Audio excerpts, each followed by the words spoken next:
importante na sua vida cristã, que é uma visão sobrenatural das coisas. Você sabe que nós vivemos num reino que é um reino espiritual. A Bíblia diz então que você foi transportado do império das trevas e foi o quê? Colocado aonde? No reino do Filho do seu amor. Então, as coisas fluem de uma forma sobrenatural. Deixa eu te dar uma boa notícia. Você não é daqui. Você não me entendeu, né? Você não é daqui.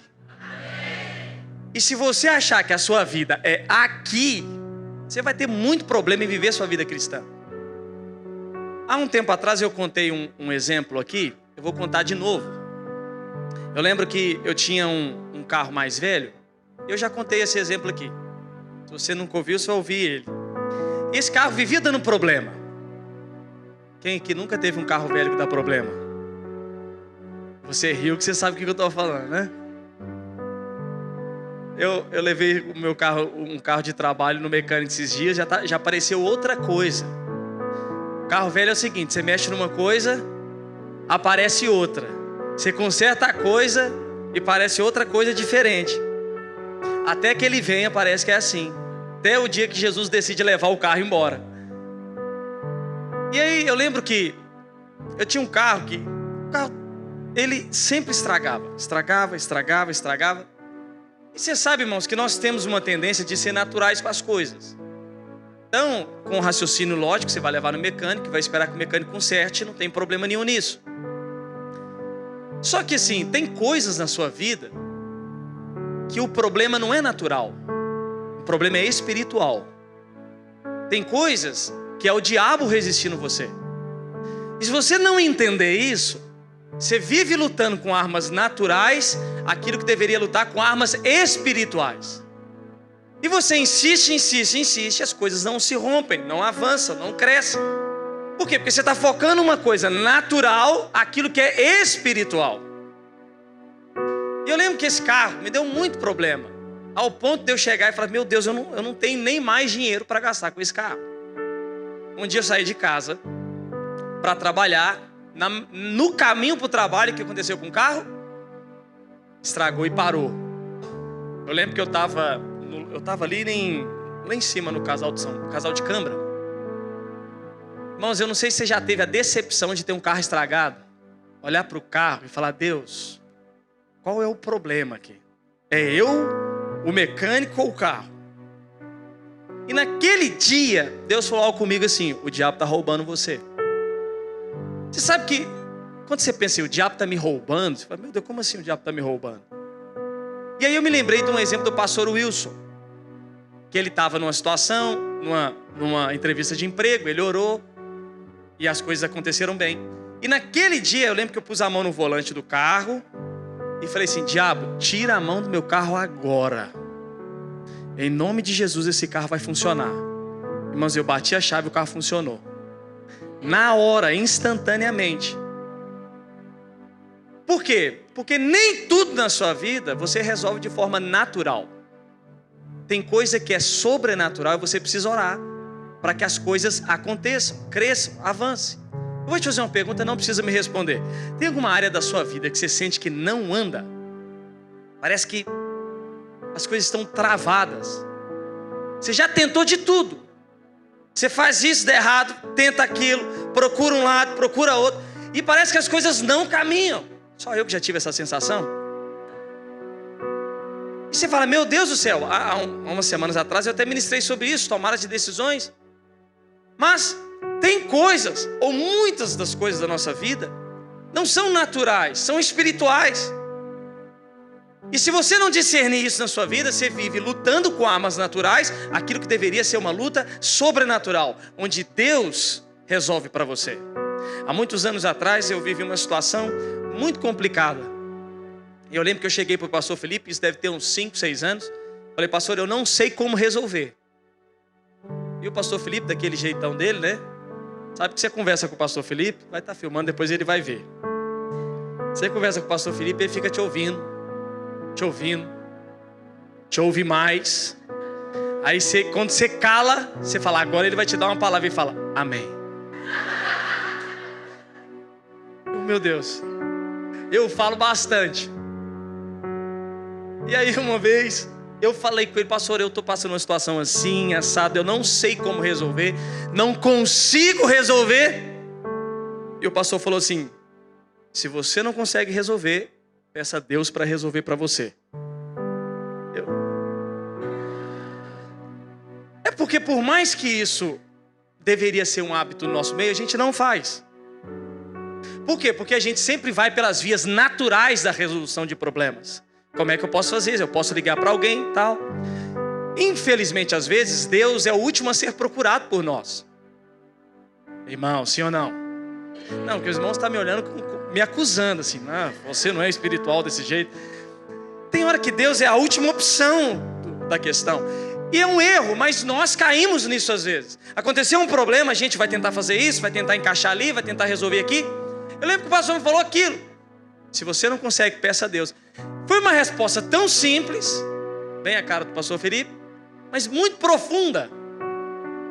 E eu saí de lá pensando: eu não sou crente não.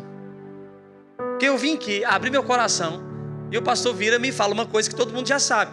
E eu lembro que eu cheguei em casa, isso era uma terça-feira. Eu cheguei em casa e eu fiz o que ele me falou. Entrei para o meu quarto, falei: Senhor, o Senhor sabe que eu estou passando por uma situação assim, assim, assado. E eu queria que o Senhor resolvesse para mim, que eu não consigo resolver essa situação.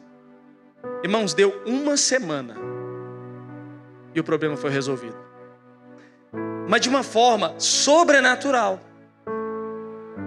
Naquele dia eu aprendi um princípio: que Deus precisa ser sempre a primazia da sua procura.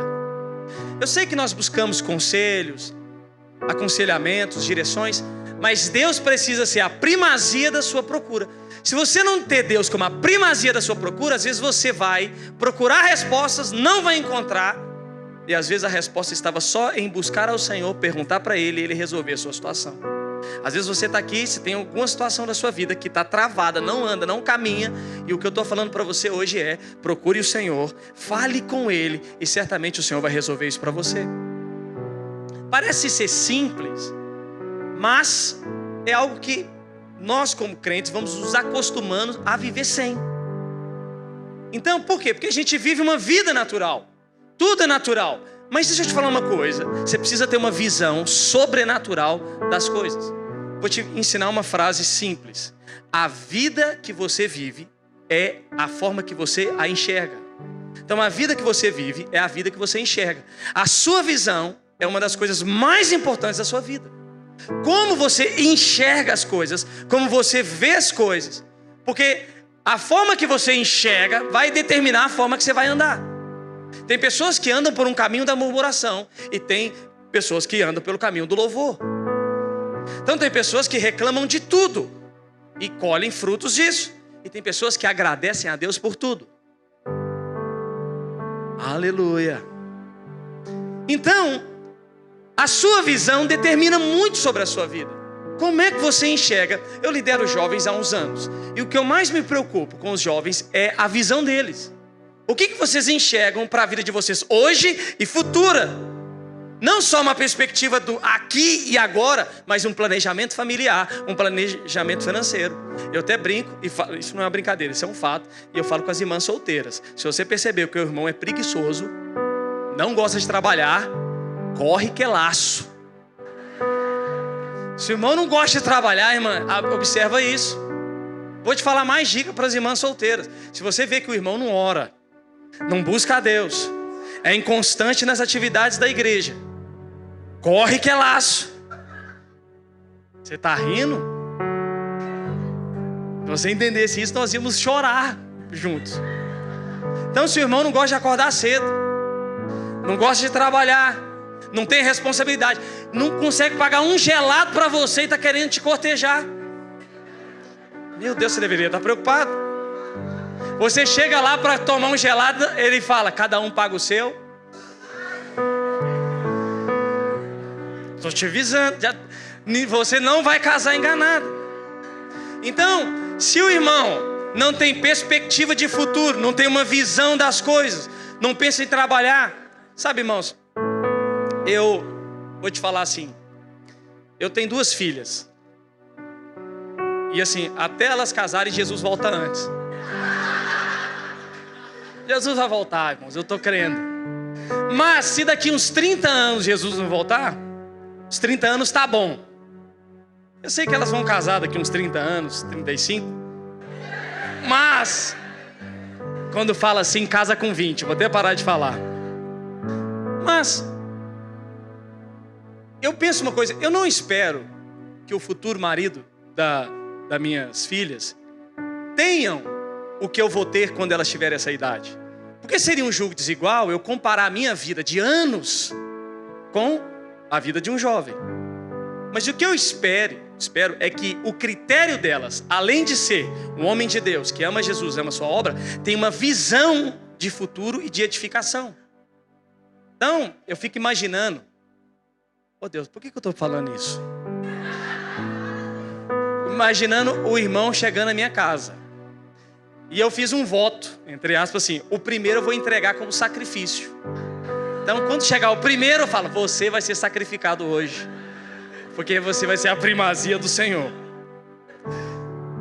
Mas, tá vendo que visão é algo muito importante para nós? A forma que você enxerga a vida. Deixa eu te fazer uma pergunta, como é que você enxerga a sua família?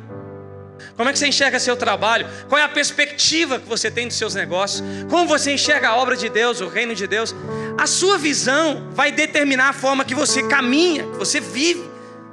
E isso é muito importante para você. Visão é algo muito interessante, muito importante, porque a visão é que vai te dar um rumo certo para onde ir. Às vezes as pessoas têm negócios, mas não têm visão no negócio. Tem uma família, mas não tem uma visão da família. Irmãos, é muito importante ter uma visão clara daquilo que Deus tem para a sua vida e tem para fazer. E junto com essa visão, uma visão que as coisas que acontecem são sobrenaturais. Deixa eu te falar uma coisa, nós não vivemos num reino natural. Nós vivemos num reino o quê? Sobrenatural. E para nós as coisas não são como o mundo. Nós não resolvemos os problemas sem orar antes. Por quê? Porque nós temos um Deus que guerreia por nós, que zela por nós e que nos guarda. Então a nossa forma de viver, a nossa visão de mundo, a cosmovisão cristã, para nós é uma forma diferente. Nós temos uma visão sobrenatural de tudo. Eu ando a andar com aqueles irmãos que são literalmente sobrenaturais. Eu não sei se eu contei essa história, que você sabe que pastor repete história. Você riu que você sabe. Eu tinha um irmão que, ele está aqui. A gente morava junto, eu sempre conto essa história, né? O Helder está aqui. Eu não estou expondo não, que é bênção para a vida dele. Eu e o Helder, a gente morou junto durante muitos anos, que a gente estudou na turma especial junto. Então a gente morou quase 2 anos juntos, lá no Brasil. Então a gente se conhece, tem amizade há muitos anos. E você sabe que viviam 10 homens naquela casa. E assim, a gente não orava o dia inteiro. A gente brigava também. Até briga na porta da igreja já teve seminarista. Mas isso é conversa para outra história. E um dia, a casa que a gente vivia era uma casa alta. E lá de cima você conseguia ver quem estava vindo lá da esquina. Eu estava lá em cima e vi o Helder vindo. Hoje eu vou pregar uma peça para ele. Desci lá no portão, segurei o portão e segurei a trinca, para que ele tentasse abrir e não conseguisse. Ele veio, começou a colocar a chave. E ele não conseguia abrir, por quê? Porque o impedimento estava ali, que era eu, segurando o trinco. Do nada, eu lembro como se fosse hoje, o Helder começou. Começou a orar em línguas. Não foi? Começou a orar em línguas, e eu segurando a porta. Eu fui, tirei a mão. Ele abriu. Ele viu, me viu. Ele, é você, menino? Aí sou eu. Aí ele, quando eu oro em línguas, cadeias se quebram.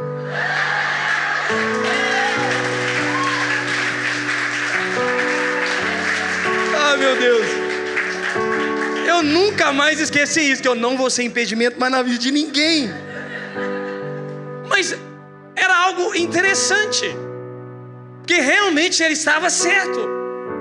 Porque no impedimento, o que ele fez? Ele arrombou a porta, chutou a porta, reclamou da porta. Não, ele foi usar uma arma espiritual e começou a orar em línguas, ao ponto de eu tirar a mão. E funcionou. Isso é tão importante para nós, porque é um exemplo simples, Eu não vou contar mais, pode ficar em paz. Tem vários outros. Porque o meu irmão é muito sobrenatural. Muito sobrenatural. Vai vindo história na cabeça, oh Deus. Mas perceba que esse exemplo simples nos ensina um princípio de ter uma visão sobrenatural. Ele poderia ter várias opções ali. Poderia tentar até insistir, poderia ter voltado para trás, poderia chutar a porta, chamado um chaveiro. Mas antes de fazer qualquer reação, qual foi a primeira coisa que o Helder fez? Usar uma arma espiritual. Começou a orar em línguas. Por quê? Porque cadeias se quebram quando ele ora em línguas. Ele orou em línguas ao ponto da minha mão tirar. Eu achei que era eu tirando. Não, porque alguém estava orando. Tira a mão daí, irmão. Está vendo que a visão do sobrenatural precisa ser importante na sua vida? Porque às vezes você está aqui, você está passando por um problema complexo, complicado, e você tem usado só vias naturais para resolver isso. E você não consegue resolver e fica intrigado que as coisas não andam. Eu vivi uma situação, há um tempo atrás, que Deus estava me falando para mim tomar uma decisão. E você já teve aquela sensação de falar assim: Deus, o Senhor tem certeza? Irmãos, só eu que penso isso às vezes. É porque eu falo, os irmãos ficam olhando assim, ó. E o Senhor estava me falando algo. Eu falei assim: não, isso só pode ser da minha alma. É uma decisão maluca. Uma decisão que não faz sentido. E aí as coisas foram afunilando, afunilando. E toda vez que eu orava, o Senhor falava comigo: faça isso. E eu: não faz sentido nenhum fazer isso. Se já está dando errado agora, imagina se eu fizer isso. Irmãos, depois de muita teimosia, porque você sabe que filhos são teimosos. Você já foi teimoso alguma vez? Deus te falou para fazer uma coisa e você fez outra? Porque você achou que não fazia sentido o que Deus estava te pedindo? Sim. Eu então decidi falar: Senhor, eu vou fazer o que o Senhor está falando. Incrivelmente, em uma semana todos os problemas foram resolvidos.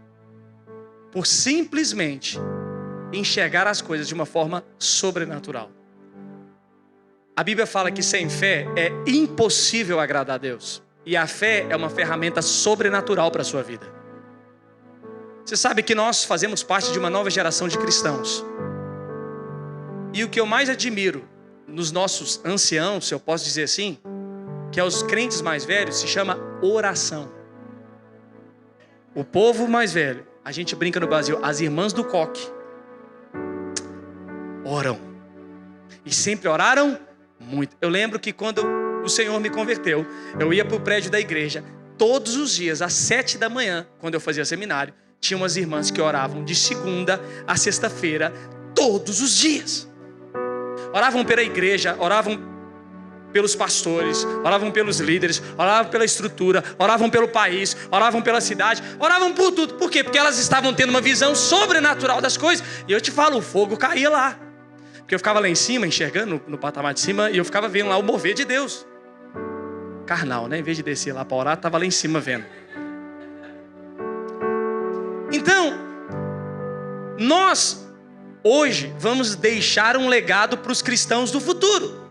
E que tipo de legado nós vamos deixar? Porque os nossos pais na fé deixaram um legado. Nós temos uma referência de oração sobre a vida deles. E nós também somos convidados a ter uma visão sobrenatural. Então, a oração é ter um entendimento sobrenatural das coisas de Deus. Eu vou te fazer uma pergunta antes de entrar na palavra. De novo, tem alguma área da sua vida que parece que não caminha? Às vezes, irmãos, o que Deus está te convidando é que você enxergue além do que as suas ferramentas podem te mostrar. É uma visão sobrenatural das coisas. E de resolver as coisas também de forma sobrenatural. De colocar os joelhos no chão, levantar suas mãos e falar: Senhor, o Senhor guerreia por mim, a tua palavra diz isso. E eu creio, em nome de Jesus, que todas as portas vão se abrir a partir do momento que eu me conecto ao Senhor. Então, irmãos, nós somos crentes espirituais, amém? Olha para esse irmão que está ao seu lado e fala: você é espiritual. Você é cheio do fogo de Deus. E você vive nesse fluir. Aleluia. Então eu queria te falar de um homem que vivia de uma forma completamente sobrenatural. Irmãos, é bíblico viver de uma forma sobrenatural e é bíblico andar o resto da vida desse jeito. Grandes homens e mulheres de Deus andaram no sobrenatural, viviam de sobrenatural e não resolviam seus problemas de forma naturais. Então abra sua Bíblia lá em 2 Reis, capítulo 6.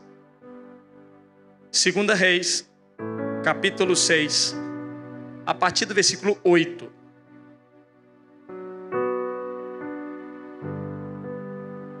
Segunda Reis, capítulo 6, a partir do versículo 8. Acompanha aqui comigo. A Bíblia diz assim, vou ler até o 18. Quando o rei da Síria estava em guerra contra Israel, consultava seus oficiais e dizia: posicionaremos nossas tropas em tal lugar. De imediato, o homem de Deus, e esse homem de Deus é Eliseu, advertia o rei de Israel: não se aproxime de tal lugar, pois os sírios planejam posicionar suas tropas ali. Então, para mim continuar lendo o que estava acontecendo, Israel estava sendo atacada pela Síria. E o que acontecia? Todas as vezes que o rei da Síria planejava atacar Israel em algum lugar, Eliseu, o profeta, tinha uma revelação e sabia onde eles iam atacar. E até o rei de Israel e falava: olha, eu estou parafraseando, Deus me disse que o rei da Síria vai atacar você em tal lugar. Antes de tudo acontecer, o profeta já tinha uma revelação e comunicava ao rei de Israel. É isso que está acontecendo aqui. Próximo. E o rei de Israel mandava um aviso para o lugar indicado pelo homem de Deus. Várias vezes ele advertiu o rei de que ficasse alerta naqueles lugares. Furioso com essa situação, o rei sírio reuniu seus oficiais e perguntou: qual de vocês anda informando o rei de Israel sobre os meus planos? Com isso, o rei da Síria ficou nervoso, porque ele achava que havia um informante infiltrado no meio do seu povo, informando que todas as vezes que eles iam atacar Israel em algum lugar, Israel já estava preparado para esse combate, como se tivesse alguém denunciando esse ataque. Então o rei sírio começou a desconfiar do seu próprio povo. Próximo. Ó meu senhor, ó rei, não somos nós, respondeu um dos oficiais. Eliseu, o profeta de Israel, revela ao rei de Israel até as palavras que o Senhor diz em seus aposentos. Irmãos, Eliseu, ele não revelava só o lugar, até as palavras que eram utilizadas numa reunião secreta, Deus falava com Eliseu. Então não era uma revelação simples, não era uma visão apenas de, olha, é ali. Deus falava com ele até as palavras que o próprio rei sírio usava naquele lugar. Próximo. O rei ordenou: vão e descubram onde ele está, para que eu mande capturá-lo. Então lhe informaram: Eliseu está em Dotã. Então o rei sírio diz: nós precisamos exterminar esse homem, matar esse homem, porque esse homem está atrapalhando os nossos planos. Próximo. Assim, certa noite, o rei da Síria mandou um grande exército com muitos carros de guerra e cavalos para cercar a cidade. Na manhã seguinte, preste atenção nisso, o servo do homem de Deus se levantou bem cedo. Então Eliseu tinha um discípulo, e esse discípulo levantou muito cedo. Ao sair, viu que havia soldados, cavalos e carros de guerra por toda parte. Ai meu senhor, o que faremos agora? Exclamou o servo. Próximo. Não tenha medo, disse Eliseu, pois do nosso lado há muito mais do que do lado deles. Para aqui. Então o discípulo de Eliseu acordou numa manhã e viu que havia um exército de homens naturais cercando a cidade onde ele estava, a ponto de quê? De matá-los. Quando ele foi comunicar para Eliseu, Eliseu tranquilamente disse o que com ele? Não tenha medo, porque maior é o que está em nós do que o que está no mundo. Maior é quem está do nosso lado do que do lado deles. Próximo versículo. Então Eliseu orou: ó Senhor, abre os olhos dele, para que veja. O Senhor abriu os olhos do servo, e ele viu as colinas ao redor de Eliseu, cheias de cavalos e carruagens de fogo. Próximo. Quando os sírios avançaram na direção de Eliseu, ele orou: ó Senhor, faz que fiquem cegos. E o Senhor fez que ficassem cegos conforme Eliseu havia pedido. Feche seus olhos aí. Pai, obrigado pela tua graça e a tua bondade sobre nós. E obrigado pelo teu amor sobre nós. Pai, alargue a nossa visão. Abra os olhos espirituais. Nos mostre, Senhor, além do que nós possamos ver, imaginar. Porque nós andamos segundo a ordem do Senhor. Pai, em nome de Jesus, que essa palavra cresça no coração de cada irmão, frutifique e transforme a sua forma de ver e enxergar. Em nome de Jesus, amém. Irmãos, olha aqui para mim. Aqui acontece algo sobrenatural. Eliseu era discípulo de Elias. E Elias já andava no sobrenatural. Elias é o profeta que fez fogo descer do céu. Elias é o profeta que falou, não vai chover, e não chovia. Vai chover, e chovia. Além disso, Elias tinha uma visão sobrenatural das coisas. Tem uma passagem que nós cantamos até uma música, que Elias viu uma pequena nuvem do tamanho da mão de um homem e falou, vai chover, uma visão alargada, sobrenatural. Elias vivia uma vida sobrenatural e andava assim. Se você ler a história de Elias, você vai ver que é um homem ousado na fé. Um homem que vivia rompendo barreiras e limites. E Eliseu desejava a unção dobrada que Elias tinha. E ele recebeu. Se você olhar, Eliseu fez ainda mais prodígios do que Elias fez. E Eliseu, tão interessante. Eu não vou ler aqui, um capítulo antes, uns versículos antes, a Bíblia diz que um soldado deixou um machado cair na água. Eliseu orou e o machado flutuou na água. Ele pegou. Você pode falar, pastor, isso é loucura. Para os que creem não é loucura. Loucura é para os ímpios. Para nós é poder de Deus. Está vendo que a sua visão precisa enxergar? Que eu vou te falar uma coisa, irmãos. A nossa fé é uma loucura. Você vem aqui todos os domingos de manhã. Feche seus olhos e começa a adorar o Senhor. E você começa a chorar. Quem te enxerga do lado de fora fala assim, esse pessoal não... Aí você começa a orar em línguas. A primeira vez que eu fui num lugar de crente, que eu não era crente ainda, e vi os crentes orando em línguas, eu perguntei assim, meu Deus, que terreiro é esse? Que lugar estranho é esse? E eu vi os crentes levantando as suas mãos, lembro como se fosse hoje. Por quê? Porque para mim o sobrenatural ainda era algo estranho. Este homem, Eliseu, vivia dessa forma. E como é que Eliseu resolveu os seus problemas? De uma forma sobrenatural. A Bíblia diz então que num certo contexto o rei sírio estava querendo invadir e conquistar Israel. Mas o rei sírio não sabia que do lado de Israel havia um homem de Deus. Olha para o seu lado e vê se tem um homem ou uma mulher de Deus. Tem, não tem? Tem. Eu sei que tem. Irmãos, repita comigo assim, eu sou. E aí você vai falar de acordo com o seu gênero, né? Fala assim, eu sou um homem de Deus e vivo segundo o sobrenatural do Senhor. Você precisa entender isso, de que quem habita em você hoje é o Espírito Santo de Deus e que você pode fluir nesse rio. Aqui então Eliseu estava do lado. E o que acontecia? Todas as vezes que o rei sírio queria atacar Israel, Eliseu tinha uma revelação. O que acontece? Eliseu era um profeta em meio à guerra. Era um profeta em meio ao caos. Então todas as vezes que o rei sírio queria atacar Israel, Deus usava Eliseu para ir até o rei de Israel e falar o seguinte: olha, há uma armadilha do inimigo contra a sua vida, contra o povo de Israel, contra nós. Mas o Senhor está nos dando livramento. Não vá para aquele lugar, porque é lá. A Bíblia é tão clara e diz que até as palavras que o rei sírio utilizava na reunião particular, Eliseu sabia. Eliseu era um profeta no meio do caos. Eliseu era um profeta no meio da guerra. Deixa eu te falar uma coisa. Nós estamos em guerra. Vou falar de novo. Nós estamos em meio a uma guerra. O diabo, irmãos, não é inimigo de Deus, porque Deus não tem inimigos. O diabo é inimigo do homem. E ele batalha contra você.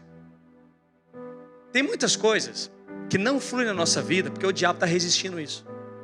Aí você fala, por que Deus deixa que o diabo resista? Para que você exerça fé. Aqui, Eliseu era um profeta no meio da guerra. E deixa eu te fazer uma pergunta, qual é a guerra que você está travando hoje? E o que tem saído dos seus lábios? Você pode ter duas opções, irmãos. Você pode murmurar segundo um problema, ou você pode começar a profetizar: o Senhor é o meu Deus, nada me faltará, Ele vai prover na minha vida, Ele já me livrou de todo o laço do inimigo, eu vou prosperar, eu vou avançar, eu vou crescer, porque o Senhor, o Espírito de Deus habita em mim, e Ele me chamou para essa grande obra. Irmãos, Deus nos chamou para ser um profeta no meio da guerra. Eu não sei se você, com certeza você é assim, e você conhece pessoas assim. Você já viu aquela pessoa que sempre tem uma palavra de fé? Você pode estar passando o que for, que se você conversar com ela, ela vai te falar alguma palavra de fé, que você vai sair cheio do Espírito, cheio de convicção, sabendo que Deus está cuidando de você. Você conhece alguém assim? Fala assim, eu sou uma pessoa assim. Porque nós vivemos numa outra dimensão.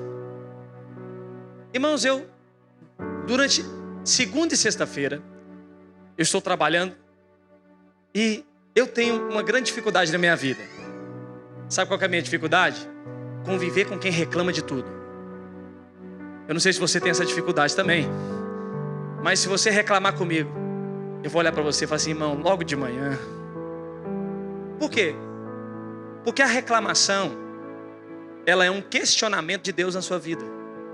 Se você está reclamando, é porque você está questionando Deus na sua vida e dizendo que Ele não é suficiente para prover você, e tudo que você possui não é bom o suficiente. Você sabe que todos nós aqui temos as nossas guerras. Por exemplo, se você está vivendo uma guerra no seu casamento, como é que você guerreia essa guerra no casamento?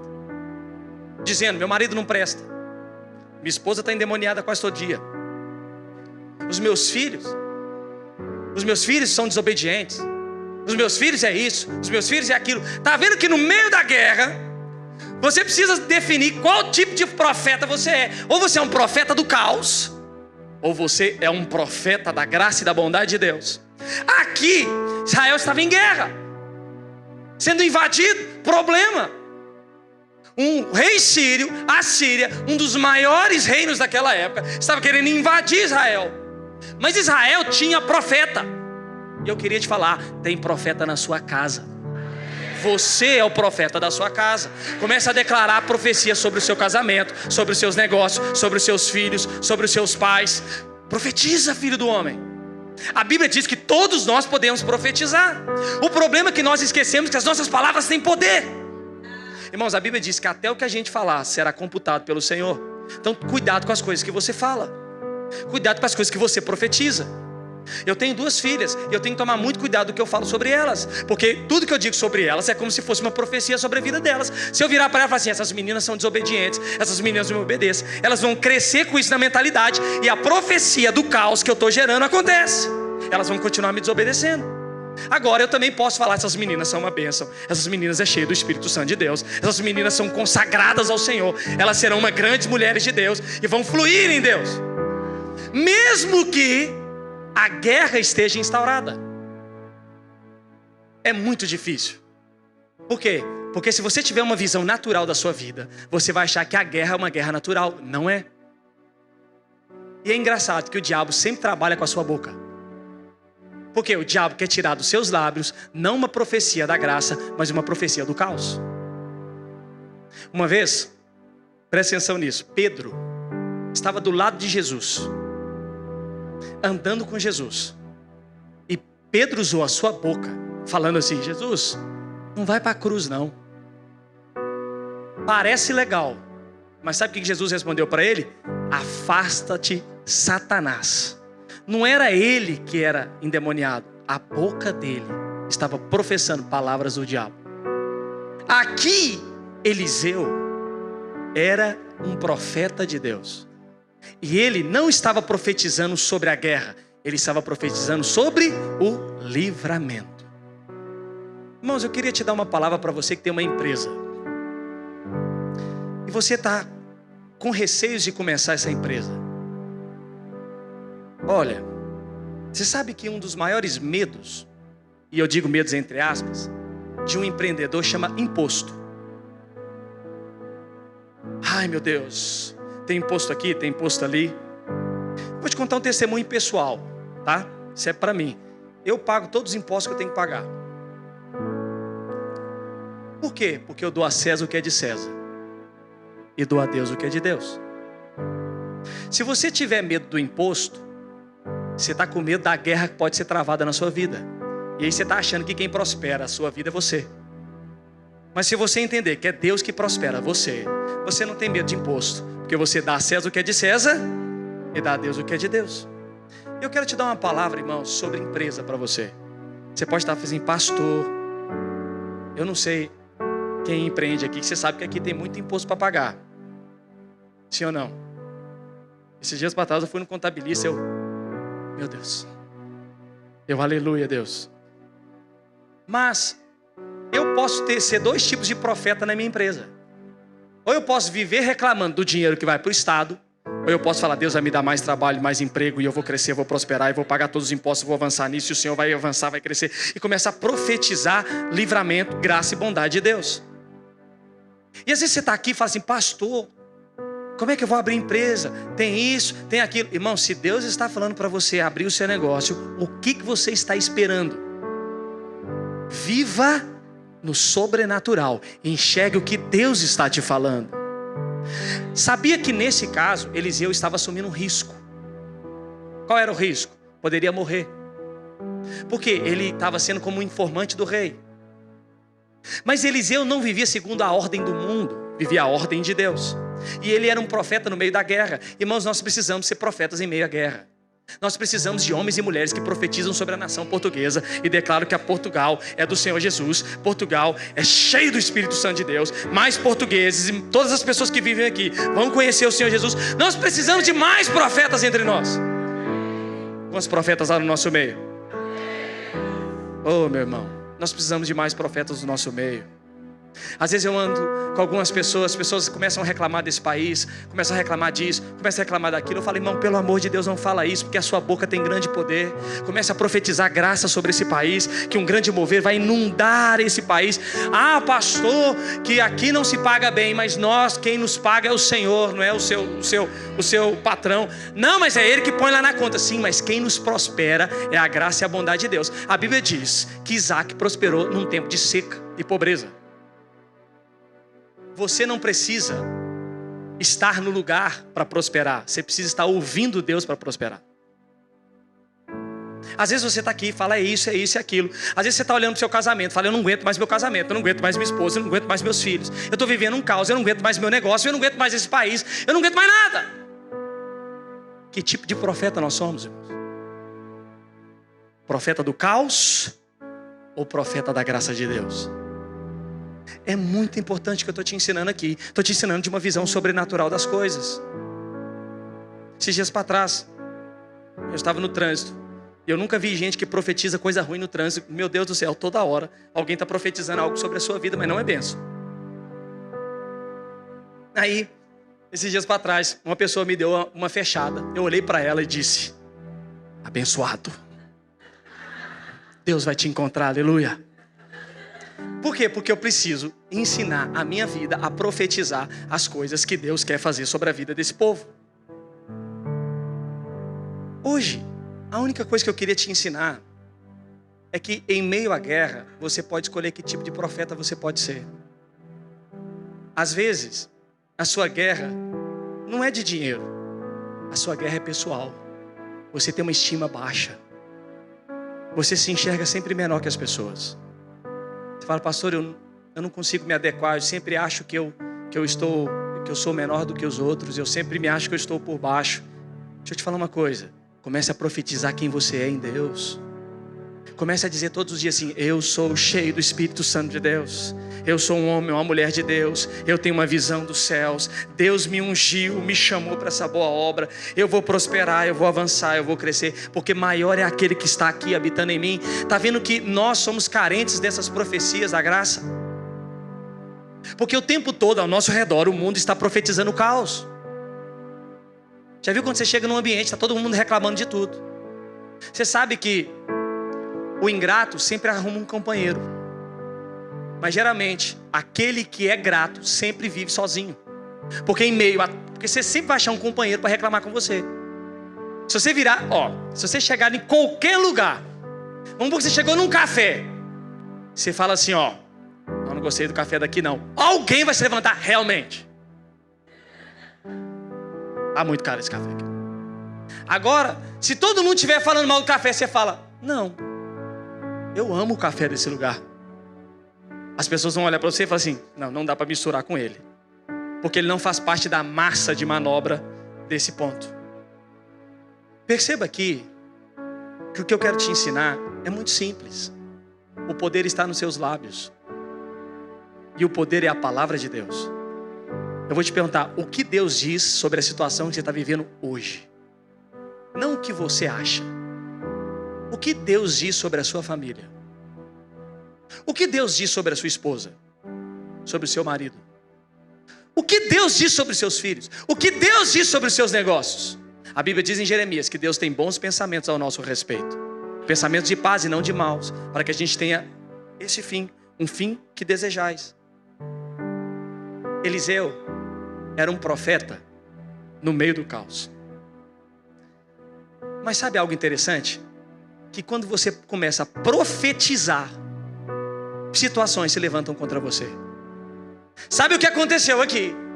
Os sírios, o rei da Síria queria saber quem é que está intrometendo nos negócios dessa invasão contra Israel. Não ache que ser um profeta da graça vai isentar você de algumas perseguições por causa disso. Tem pessoas que vão taxar você como louco, como chato. Ninguém suporta você porque tudo você tá bom. Você viu aquela pessoa que tudo tá bom? Deixa eu te contar uma historinha antiga. Existia uma senhora na igreja que ela era uma senhora que nunca falava mal de ninguém. E todo mundo ficava injuriado com isso. Como é que pode alguém não falar do outro? Mas vocês vão olhando, né? Como é que pode alguém? E ela nunca falava mal de ninguém. Toda vez que você falava de alguém, ela elogiava a pessoa. Um dia, uns irmãos se juntaram e decidiram tramar contra ela. Falar, nós vamos fazer essa senhora falar mal de alguém hoje. E um dia se reuniram, chegaram até essa senhora e falaram assim, então, o que a senhora acha do diabo? Ela olhou para eles e disse, persistente. Não é uma mentira. Por quê? Porque quando você decide ser um profeta em meio à guerra, possivelmente situações vão levantar contra você. Eu lembro, é claro que eu entendo, eu lembro quando Deus me deu um chamado pastoral, eu estava no meio do meu curso de engenharia, estava dentro da universidade. E eu lembro que quando o Senhor me converteu, eu ainda estava estudando. Eu me formei em engenharia. Mas eu lembro que eu ficava olhando para o quadro. Falei assim, parece que eu estava vendo versículo em vez de número. Eu falei assim, meu Deus, eu não me sinto engenheiro mais. Estou falando sobre mim, não me sinto engenheiro mais. Tem hora que eu nem me lembro que eu sou formado. Tem hora que eu só me lembro que eu estou vendo o diploma lá em casa. E aí, eu comecei a compartilhar com pessoas, algumas pessoas, que o meu sonho de ser pastor, que Deus tinha me chamado. E engraçado que você sempre vai receber uma palavra contrária de quem está muito próximo de você às vezes. Você sabe, irmãos, que pedrada dói de quem está perto e não de quem está longe. Você fica chateado com situações que aconteceram o quê? Ao seu lado, sim ou não? Porque às vezes se a pessoa te joga uma pedra de longe, você não se importa muito com isso. E eu lembro que eu comecei a falar com algumas pessoas eu falava, eu vou ser pastor fora do Brasil, não fui chamado para o Brasil. E algumas pessoas falavam, para com isso, você é um menino sonhador, vai estudar, vai viver de quê? Parece que as pessoas querem trabalhar contra a profecia sobre a sua vida. Mas o que aconteceu aqui com Eliseu é que, sendo uma boca de Deus em meio a uma guerra, um exército lutou contra ele. Eu vou te falar uma coisa, a sua luta não é contra nem carne, nem sangue, mas contra principados e potestades que estão envolvidos entre nós e trabalhando contra a sua vida. Quando você começar a profetizar, você vai perceber que coisas vão se levantar contra a sua vida. Sim ou não? Circunstâncias. Mas você pode continuar profetizando. E o que aconteceu aqui? No meio disso, Se descobriu então que Eliseu era o profeta que estava atrapalhando os negócios do rei da Síria. Então ele tomou uma decisão. Olha aqui para mim. Vamos matar esse profeta. Porque esse profeta está atrapalhando os nossos negócios. Existem circunstâncias que vão querer matar a sua fé. Pastor, como é que pode acontecer isso? Como é que pode acontecer? Como é que alguém pode estar com esse cancro? Como é que alguém pode sofrer com isso? Como é que eu posso estar passando por tanta dificuldade? Você pode decidir ser o tipo de profeta do caos ou um profeta que enxerga as coisas que Deus está falando. A Bíblia diz então que o rei da Síria mandou matar aquele homem. E ele foi com o exército todo. Descobriram onde ele estava. Quando o exército chegou, não foi Eliseu que acordou primeiro, foi o seu discípulo. E eu imagino o discípulo abrindo a janela pela manhã para tomar um bom café no nascer do sol. E quando ele abre, ele olha no campo. Tem um exército inteiro. Gente, o homem era um só. Para que precisa um exército inteiro? Já parou para pensar nisso? Era só mandar alguém com uma espadinha. Mas por quê? Porque quem tem a boca profética, o diabo treme. Não pode ser um só. Tem que ser muita gente, porque esse homem pode profetizar coisas. Engraçado que quando esse homem, que era o discípulo dele, viu, o que ele aconteceu com ele? Ele ficou com o quê? Com medo. Por quê? Porque uma coisa, irmãos, é profetizar de longe. Outra coisa é o inimigo que está do seu lado. Interessante que a primeira coisa que Eliseu disse foi o seguinte: não tenha medo. Mas algo acontece aqui. O que acontece? Deixa eu te falar uma coisa. O simples fato de você ouvir não quer dizer que você vai ter uma visão alargada sobre as coisas. Porque o discípulo de Eliseu ouvia tudo que Eliseu falava. Mas quando viu o exército, ele o quê? Temeu. Aí a Bíblia diz o seguinte: e Eliseu orou para que o seu discípulo tivesse também a visão alargada. Qual era a visão?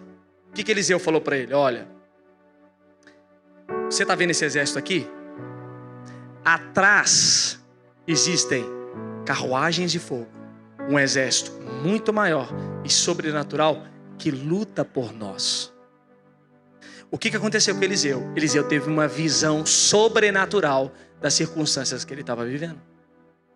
E a pessoa que estava do lado dele não estava enxergando. Às vezes você está insistindo com alguém para ter uma visão. Você fala e a pessoa não enxerga. Sabe o que você precisa fazer por ela? Orar. A Bíblia diz então que Eliseu orou. Para quê? Para que a visão do seu servo enxergasse além do que os exércitos naturais viam. Eliseu teve uma visão. Qual era a visão? Maior é o exército de Deus do que aquilo que aflige a minha vida hoje. Maior é o propósito sobre mim do que aquilo que me aflige. Eliseu enxergava uma visão sobrenatural de tudo. Era um homem que andava no sobrenatural, fluía no sobrenatural. Mas a pessoa que estava ao lado dele ainda não vivia assim. Isso acontece muito em casamento. Você está enxergando uma coisa e às vezes seu cônjuge fala o contrário. Você fala, mas eu estou enxergando isso. Ele, não estou enxergando. E você fala, a pessoa não enxerga. Para, começa a orar. Ora por ele. Declare sobre a vida dele. Às vezes você está liderando uma célula. Você fala, os irmãos da minha célula não estão no mesmo encargo que eu. Eu já falei 1000 vezes, pastor. Não é falando, é orando. Para que a visão seja o quê? Alargada. E ele enxergue além do que ele está vendo. Eliseu viu um exército superior e poderoso, irmãos. Ele viu carruagens de fogo. É muito importante você entender também que Deus é um Deus dos exércitos e que Deus guerreia ao seu favor. Às vezes você se sente sozinho. Deixa eu te falar uma coisa: quem tem o Espírito Santo dentro de si nunca, jamais estará só. Porque a promessa de Jesus é: estarei convosco até a consumação dos séculos. Aqui então, a visão de Eliseu foi orar pelos seus discípulos. para que ele enxergasse. E sabe o que aconteceu? O servo viu. E quando viu, Eliseu lançou uma outra profecia: vai todo mundo ficar cego. E o que aconteceu? Todos ficaram cegos. Se eu continuar lendo a história aqui, eu não vou continuar porque é muito tempo.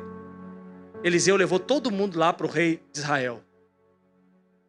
Todo mundo cego foi para lá.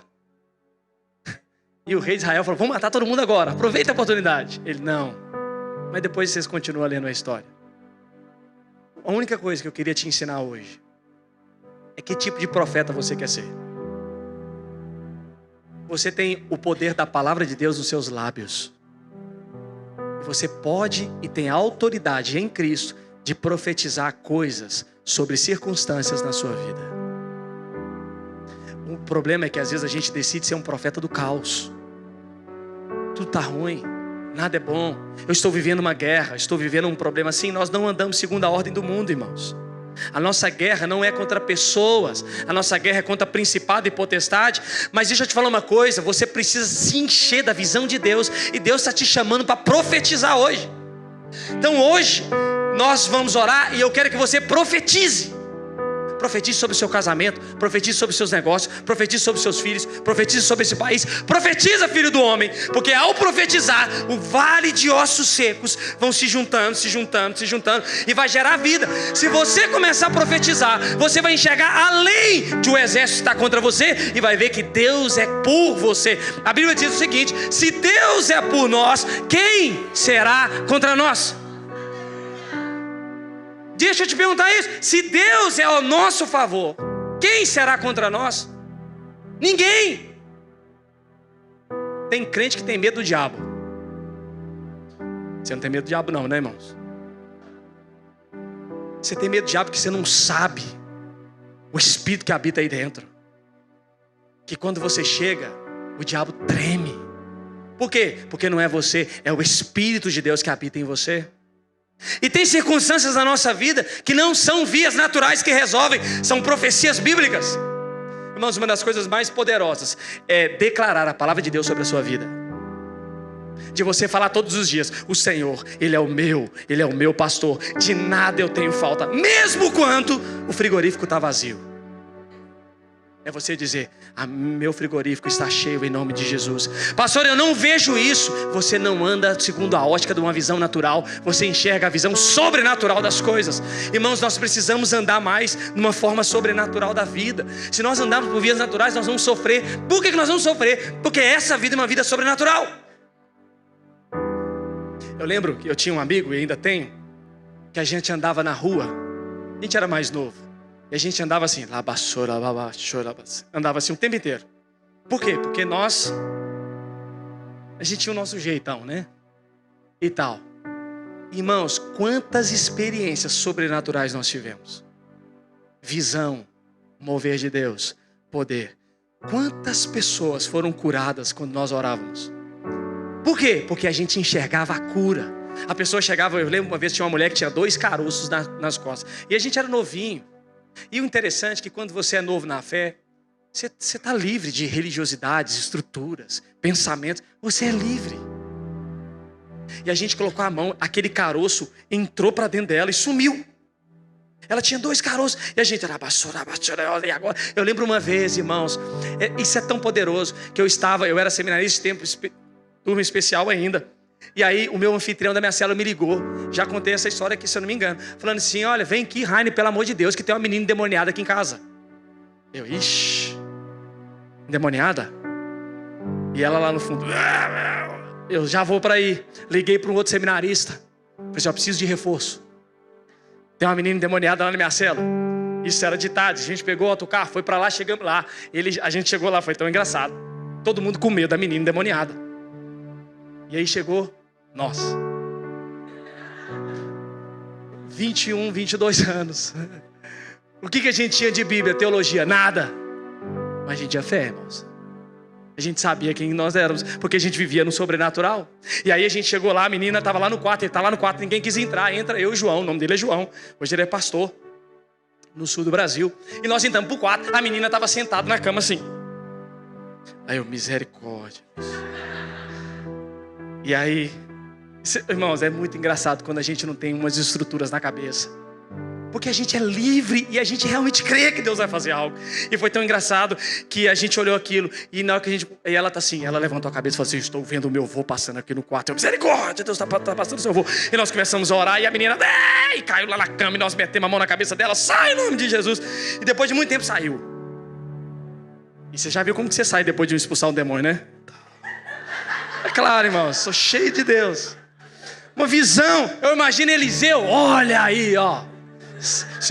E ainda bem que foi Eliseu. Que fosse eu ia falar assim: ô infeliz, você está andando comigo há tanto tempo, eu não vou orar por você não.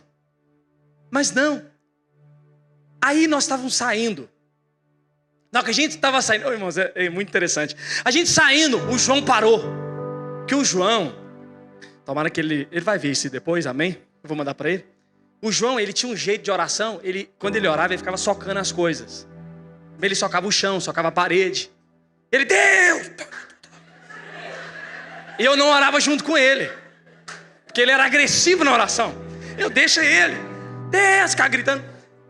E aí do nada a gente saindo da casa, ele para na porta. Ele, opa, Deus tem algo para essa casa. E eu olhei para ele e falei, não socando as coisas, tá bom. E aí ele começou a profetizar sobre aquela casa. E ele disse o seguinte, eu nunca mais esqueci. Ele falou assim, olha, vocês estão deixando algo entrar nessa casa. Porque aquela casa era uma casa que estava cheia de vida, mas eles estavam começando a se afastar dos caminhos do Senhor. Ele falou assim, tem algumas coisas no frigorífico que vai minar o casamento, a vida de Deus na vida de vocês. Eu falei assim, que história é essa de dentro de frigorífico, Jesus? Ninguém abriu o frigorífico. Aquela família tinha muito problema com álcool. Ele não sabia quem era o líder lá, era eu. E aí ele falou, abre o frigorífico agora. E eu lembro que elas abriu e estava cheio de cerveja assim. E ele falou, esse vai ser, se vocês não se livrarem disso, vocês vão retomar ao problema que sempre assolou a vida de vocês. Irmãos, nós saímos de lá assim. Pode vir qualquer coisa que nós vamos orar. Por quê? Porque nós começamos a profetizar. Eu lembro que eu estou contando experiências minhas, porque é o que eu consigo contar. Eu lembro que quando a gente assumiu a célula, irmãos, minha célula é um problema. Eu assumi a célula dia 13 de abril de 2011, minha primeira célula. Eu fiz a célula uma sexta-feira. Na outra sexta-feira, a anfitriã me procurou e falou assim, olha, eu quero largar o rapaz que vive comigo. 13 anos vivendo juntos, nunca tinha casado. Eu acabei de assumir uma célula, ela falou assim, olha, eu quero que aquele homem saia da minha casa. Eu fiquei olhando para ela assim, e você sabe que quando o crente não sabe o que falar, ele fala assim, Deus está no controle. Eu falei, cara, calma, Deus está no controle. E eu fui para a casa de banho, olhei no espelho e falei assim, Deus, não é possível, eu liderando uma célula tem uma semana, eu já estou com um problema, o que eu faço? Tinha experiência nenhuma de nada, nunca tinha liderado ninguém, minha primeira célula. E eu lembro que eu voltei, cheguei na célula, e eu tinha um tal de apagar as luzes, eu apago a luz. E tal. Eu tinha uma caixinha de som, que era igual, era desse jeito. E eu punha ela para estourar aquela caixinha, eu punha um louvor e começava a profetizar naquela casa. Se esse casamento vai ser restaurado, todo mundo vai se converter, vai casar, vai batizar. Irmãos, eu fui padrinho do casamento deles. Todos se batizaram naquela casa. E sabe quantas pessoas? Sabe quantas pessoas tinham naquela célula? De 30 a 40 pessoas toda sexta-feira. Irmãos começaram a reconciliar de anos que não conversavam. Casamentos foram reconciliados. E eu, só um profeta. Magrinho, mais magro que sou hoje. Hoje eu engordei depois do casamento. Fininho, pescoçudo assim, fininho. Graças a Deus que eu casei. Andava com as roupas feias, umas botinas grandes, para subir monte. Eu comprei uma botina, minha mãe falou assim, sei que eu vou comprar um tênis para você. Comprei uma botina, que no Brasil é Buterrier. A botina é enorme. Minha mãe, para que você vai andar com isso? Vai para subir o monte onde muitos desistiram. Eu estou falando isso hoje. Não existia essa música ainda. Subiu o monte, e a gente subiu o monte, começava a profetizar sobre a cidade. Um caos, problema, várias circunstâncias. Por quê? Porque nós podemos decidir que tipo de profeta nós queremos ser. Eliseu foi um profeta da graça de Deus, do livramento, porque ele sabia o Deus que ele servia. Tem irmãos que estão com medo de casar porque vai faltar dinheiro. Você não sabe ainda o Deus que você serve, irmãos? Porque Deus é comprometido com o casamento, que quem começou com essa história foi Ele, no Éden. Então, se você decidir casar, não vai faltar nada. E não sou eu que estou falando, é a palavra de Deus, irmãos. Tem irmãos que estão com medo de avançar no negócio, com medo de faltar dinheiro. O mesmo Deus que te deu vai prosperar você também. Mas profetiza, filho do homem. Tem irmãos que têm medo de ter filhos por causa de dinheiro. Não deixa Mamon definir quantos filhos você vai ter. Tenha quantos Deus colocar no seu coração. Ah, tá tão difícil ter filhos hoje em dia. Não, não tá difícil ter filhos, porque nós vivemos segundo a ordem de Deus. Ter filhos é uma bênção, irmãos. Tá vendo que nós podemos decidir que tipo de profecia nós vamos dar? Eliseu tomou uma decisão. Eu sou um profeta de Deus. E mesmo quando a peça vier, eu vou falar, eu vou livrar, porque eu conheço o Deus de Israel. E aí quando o exército veio, ele não teve medo. Por que ele não teve medo? Porque ele sabia quem era o Deus da vida dele, irmãos. E a pessoa que estava ao lado dele tinha dificuldade de enxergar. E ele falou assim, eu vou orar por você, para que você veja as mesmas coisas que eu estou vendo. Deixa eu te falar uma coisa, o que você está enxergando sobre o seu futuro, irmão? Como é que você vê os seus filhos? Fala assim, pastor, se eu te falar como eu vejo hoje, eu não estou te perguntando como você vê hoje. Eu estou te perguntando como é que você vê amanhã. Você pode profetizar o hoje, o que você quer crer no amanhã. Você crê nisso, irmãos? Deus, irmãos, o nosso propósito é um propósito sobrenatural, mas Deus também nos dá mimos. E Deus vai te dar uma casa, Ricardo. Deus vai te dar uma casa. Sabe por quê? Mas profetiza isso. Entra para sua casa. Entra para sua casa. Irmãos, é muito bom andar com irmãos cheios de fé. É bom demais. Que a gente agarra. Às vezes você não está conseguindo enxergar algumas coisas. Se conecte ao irmão que está enxergando. Foi o que Eliseu fez. Porque esse irmão vai orar por você. Começa a entrar naquela casa. Fala assim, põe as mãos nas paredes. Crente é tudo maluco, irmãos. A gente chega lá na parede, fala, já viu? A gente empurra as... O pastor fala, vamos empurrar a parede. Aí tá todo mundo assim. Se alguém de fora chega aqui e fala assim, que povo é esse? Esse pessoal tá segurando a parede. Não, nós estamos orando, porque essas paredes vão cair, nós vamos crescer. A gente é aquele povo que dá diagnóstico contrário. Alguém fala com você assim, olha, tô doente, estou com cancro. Você fala amém, mas Deus vai curar você. Aí a pessoa às vezes nem crê. Posso orar por você? Aí você mete a mão na cabeça dela, ela... Tá! Em nome de Jesus! Por quê? Porque nós andamos no sobrenatural. Fique de pé no seu lugar.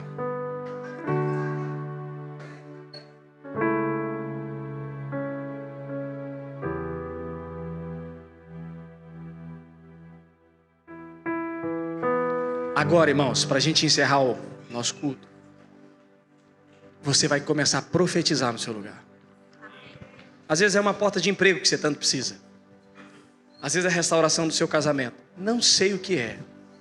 Às vezes é uma crise emocional. Às vezes é uma depressão que te assola.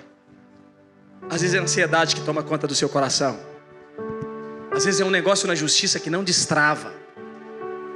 Eu estou querendo que você enxergue além do que os seus olhos possam contemplar. Mas eu queria te dar um conselho agora. Eu queria que você reunisse com uma pessoa para orar junto com ela. Nós vamos fazer o que Eliseu fez. Pega uma pessoa aí do seu lado. Calma que eu vou te dar uma orientação. A Bíblia diz que todos nós, ninguém sozinho, tem aqui, tem ali.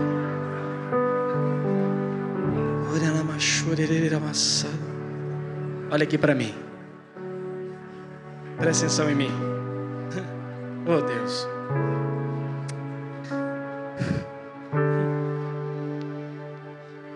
Você vai ver que você pode profetizar hoje. Deus vai usar você para falar na vida dessa pessoa. E você vai perceber que Deus está literalmente usando. Pastor, não posso. Deixa eu te falar uma coisa. Comece a deixar a sua mente fluir. E comece a falar o que vem no seu pensamento. Uma vez o irmão me falou assim, pastor, como é que eu sei que Deus está me usando? Você é quando você começa a pensar uma coisa da pessoa que você nunca pensaria. Deixa Deus usar você hoje, meu irmão. Pastor, não deixa Deus usar você. Começa a ser um profeta da graça de Deus. Você está numa guerra? Vamos profetizar agora. Está um caos? Vamos profetizar agora. A Bíblia diz: todos podem profetizar. Você vai começar a orar por essa pessoa e vai começar a lançar profecia sobre a vida dela. Primeiro um, depois o outro. Eu queria que você começasse a orar agora. Começa a profetizar. Profetiza sobre a vida dela. Ora lá,